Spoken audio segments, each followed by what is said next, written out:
እሱ ስለተጣላሽ ስላኮረፈሽ ብቻ ነው ተረራሱ ማቆ ነገር የለም ምን እንደተፈጠረ ማታውቅ ከሆነ ራሄል ስትመጣ ሁሉም ነገር ትሰማለህ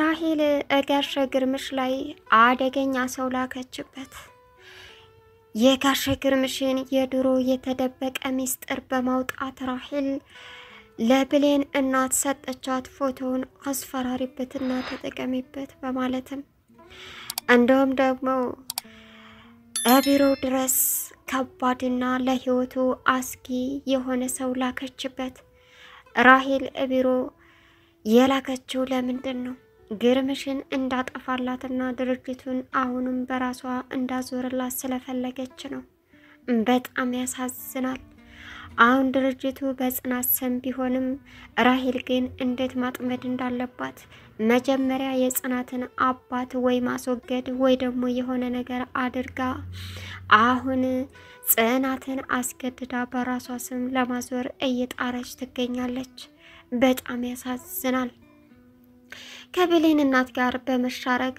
የብሌን እናት ተላላኪ በመሆንና የድሮ ሚስጥሩን በማውጣት አሁን እሱን አሸንፋለሁ ልጅ ብሌን ድህነት አይገባትም በድህነት አድጋ በድህነት ደግሞ እንድትኖር አልፈልግም እያለች የብሌን እናት ትልቅ ወንጀል እየሰራች ትገኛለች ለዛውም ያጎረሳትን እጅ እየነከሰች ትገኛለች ራሄልን ደግሞ እንግዲህ ዶክተሯን ለምነው ባቢና ሮቤል እንደምንም ተማጽነው ምርመራ አደረጉባት እናም ራሄል ነፍሰ ጡር እንዳልሆነች በውሸት ባቢን ለማጥመድ ጽናትንና ባቢን ለመለያየት ብላ ያደረገችው ነገር እንደሆነም ታወቀ ያንን ወረቀት ይዞ ራሄል አላረገዘችም ይቅርታ አድርግልኝ ቢላትም ጽናት ግን በፍጹም አሻፈረኝ ብላለች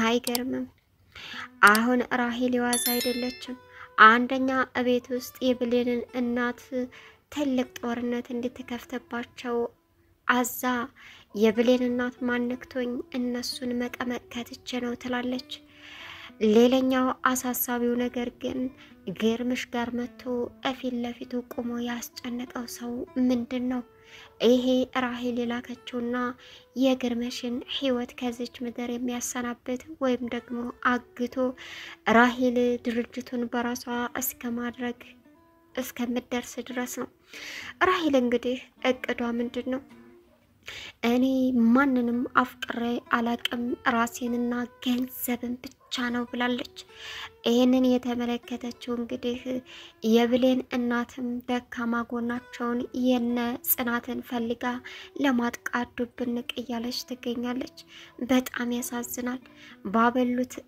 ባበሉት ሰው መነከስና እንዲሁም ደግሞ አይዟችሁ ባለው ሰው መከዳት እጅግ ከልብ ያሳዝናል ሰላም ውድና የተከበራችሁ የቻናል ቤተሰቦች እንዴት ናችሁ ልይ ሰላማችሁ ይብዛልኝ ለዚህ ቻናል አዲስ የሆናችሁ ሰብስክራይብ ያደረጋችሁ ቪዲዮውን እስከ መጨረሻው ተከታተሉ በእንጀራ እናቷ የምትሰቃየው ጽናት ቀጣይ ፓርት ይዘመተናል እንግዲህ የጽናት ስቃይ እዚህ ላይ የሚያበቃ አይደለም አቶ ግርምሽ ወደ ድርጅቱ ተመልሶ ስራውን በአግባቡ እየሰራ ሳለ ነገር ግን አንድ አስደንጋጭ ዜና ገጥሞታል እሱም ምንድነው የራሄል ሰው ቢሮ ድረስ ሰተት ብሎ በመሄድ ግርምሽን አንቆ ይዞታል ይሄ ነገር ራሄል የላከችውና ግርምሽን ከዚች ዓለም አሰናብቶ እሷ የገንዘቡ የቢሮ ባለቤት ለመሆን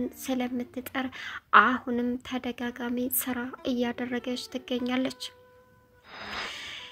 እንግዲህ ብሌን ሮቤልን ጨክናበት ነበረ ነገር ግን ለጽናት ስታማክራት ጽናት ደግሞ እባክሽን ብሌን ልትታረቁ ይገባል ሮቤል ስለሚወድሽ ነው እውነተኛውን ነገር ላንቺ ሁሉንም ነገር ዘክዝኮ የነገረሽ እንዳጣት ስለፈለገ ነው የመጣበት አመጣጡ ቢያስፈራና ቢከብድም እንደውም ቢያስጠላ ግን ደግሞ አንቺን ሲቀርብሽ ፍቅር ስለያዘው ሁሉንም ነገር ወደዚህ መንገድ የመጣበትን ረስቶ ካንቺ ጎን ለመቆምና አንቺን እውነቱን ነግሮ የራሱ ለማድረግ ጥሯል አለቻት። ይህ ምክር ለራስሽ አድርገው ለኔ ብቻ ነው የሚሰራው አለቻት። ብሌን የኔ እርሾ እኔ በኔ ላይ ችት አድርጓል አስረግዟል። በቃ የኔና የባቢ ካንቺ ጋር ታወዳድሩ። ያንቺ ምንም አላጠፋም። የኔ አለኝ እያልኩት ከርቶኛል። በጣም ልቤን ተሰብሯል አለቻት። ግን እኮ ወዶም ላይሆን ይችላል ራሄል አንቺና ባቢን ለመለያየት ምንም እንደምታደርግ ታውቂያለሽ አይደለም? ስለዚህ እሷ ሆን ብላ አድርጋው ነው እመኚ ጽኑ እንጂ በፍጹም ባቢ በህይወት ማለት እንቅልፍ ሳይወስደው እንደዛ አያደርግም አለቻት። ቢሆንም ተይ አለች። ሌላኛው እንግዲህ የብሌንን የራሄልን ነፍሰ ጡርነት በምን አረጋገጡ? ባቢና ሮቤል እንዲሁም ደግሞ መርማሪው ተመካክረው ሮቤል ራሄል እግር ላይ ይቅር በይ ብሎ በመደፋት እሷ እያስነጠሰች ነበረ። ምንድነው የተቀባው? ሮቤል ምን እንዳደርግልህ ነው የፈለግከው አለችው። ምን እንደረዳህ ነው? እባክሽን ያንቺ እርዳታ ያስፈልገኛል። እባክሽን ራሄል አጥፍቻለሁ፣ ግን ደግሞ ይቅርታ አድርጊልኝና እባክሽን የሆነ ነገር አድርጊ አላት። ምንድነው የተቸገርከው? በጣም ተቸግሬያለሁ ራሄል ያንቺ እርዳታ ያስፈልገኛል እያለ ተማጸናት። የተቀባው ነገር ሸቷት ስር ሰዶ እስከሚያስነጥሳት ድረስ እየጠበቀ ነበር። ከዛም በኋላ ግን ምንድነው የተቀባው? የእውነት እዛ ሆነ አውራ ምንድነው የተቀባው አለችው። ራሄል በእናትሽ በቃ እኔና ብሌን በጣም ተጣልተናል። አሁን ብሌንን እንድታናግርልኝ ፈልጋለሁ አላት። እዛ ሆነ አውራ አለና እግሯ ላይ ተደፋ። ተነስ ምን ብዬ እንዳወራት ነው የምትፈልገው አለችው። ሁሉንም እውነታ ማለት አለችው። እንዴ እውነታውን በቃ ይኸውልሽ የሮቤል ፍቅረኛ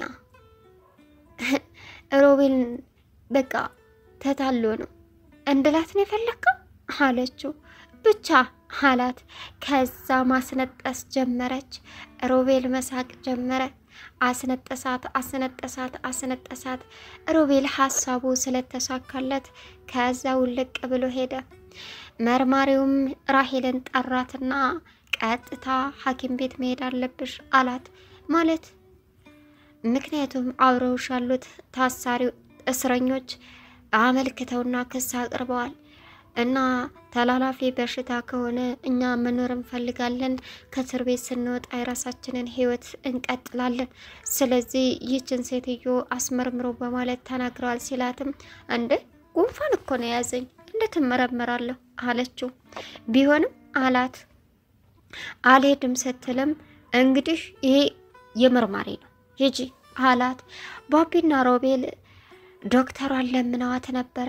እዛ ደግሞ ሄዳ አላመንኩበትም አለች። ምርመራውን ካላመንሽበት መቅረት ይችላል፣ አለቃሽ ነው።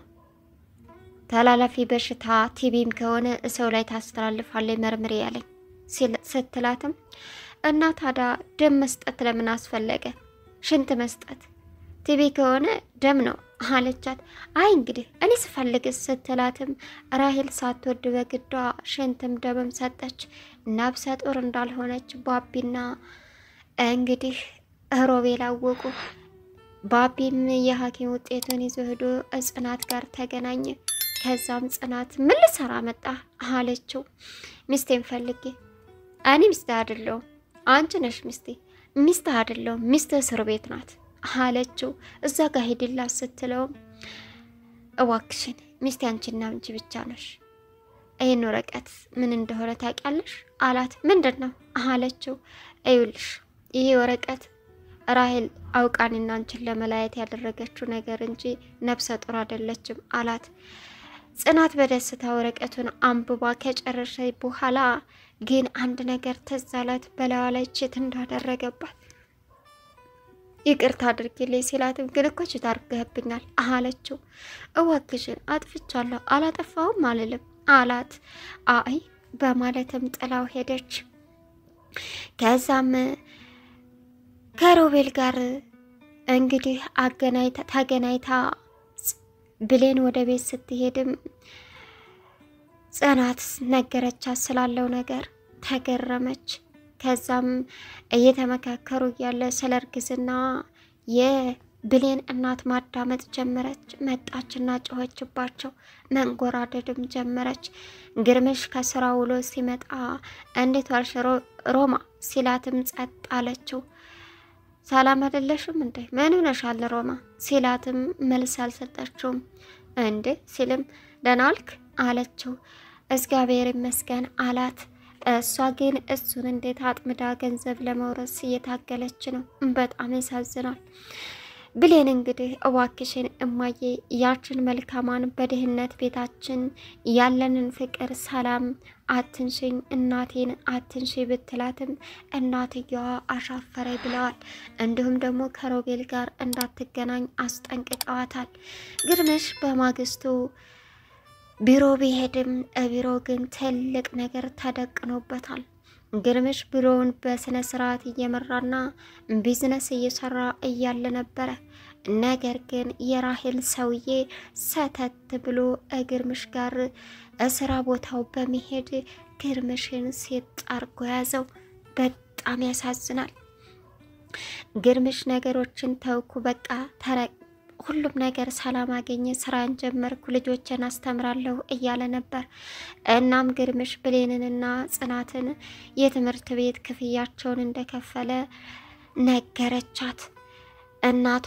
እናቷ ግን በትምህርት ቤት ክፍያ እያታለለ ገረድ አድርግሽ አንቺ ገረድ አትሰሚም በማለትም መጮህ ጀመረች። ራሄል ቁጭ ብላ የምትቀመጥ ሰው አይደለችም። አሁንም ሌላ ነገር እያቀደች ነው። ያ ሰውዬ የተላከው የግርምሽን ህይወት ማበሰቋቋልና ግርምሽን ከዚች ዓለም ማሰናበት። ከዛም ራሄል ለሮማም እማትሆን ቀጥላ ለራሷ የምትኖር ሴት ናት። በጣም ያሳዝናል። እናም በጣም ከባድ ነው።